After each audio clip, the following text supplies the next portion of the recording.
সুন্দর প্রতিদিনে আমি জান্নাত আপনাদের সবাইকে স্বাগত জানাচ্ছি। আজকে আবারও কিন্তু নতুন আরেকটি টিপ নিয়ে হাজির হয়ে গেলাম আপনাদের মাঝে। আমরা দৈনন্দিন বিভিন্ন ধরনের খাবার থেকে বিভিন্ন রকমের ভাইটামিন ইনটেক করে থাকি। একেক ভাইটামিন কিন্তু তার একেক কাজ করে থাকে আমাদের বডিতে। এর মধ্যে একটা ভাইটামিন হচ্ছে ভাইটামিন সি, যেটার উপকারিতার কথা বলা শুরু করলে আসলে থামাটা খুবই কষ্টকর।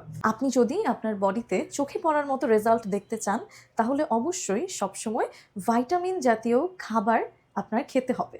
কারণ ভেতরেই যখন আপনি ভাইটামিনসগুলো ইনটেক করবেন, তখনই সেটা চোখে পড়ার মতো একটা রেজাল্ট আপনার চোখে আসবে। ভাইটামিন সি কিন্তু আমাদের বডির ইমিউনিটি সিস্টেমকে আরও বুস্ট করে এবং আমাদের পুরোটা দিন খুবই প্রাণবন্ত এবং এনার্জেটিক রাখে।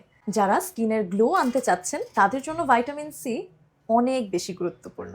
কারণ ভাইটামিন সি আমাদের বডির কোলাজেনকে বৃদ্ধি করতে সাহায্য করে, যার ফলে আপনার স্কিন ভেতর থেকে আরও বেশি গ্লো করবে। আপনার শরীরে যদি কোনো কাটা ছেঁড়া থাকে, তাহলে কিন্তু এটা খুবই দ্রুত গতিতে শুকাতে সহায়তা করবে। আজকের মতো এইটুকুই। আবারও ফিরবো নতুন আরেকটি ভিডিও এবং নতুন আরেকটি টিপ নিয়ে। সাথেই থাকুন আমাদের এবং চোখ রাখুন বিভিন্ন ধরনের আপডেটস পেতে আমাদের ইউটিউব চ্যানেলে।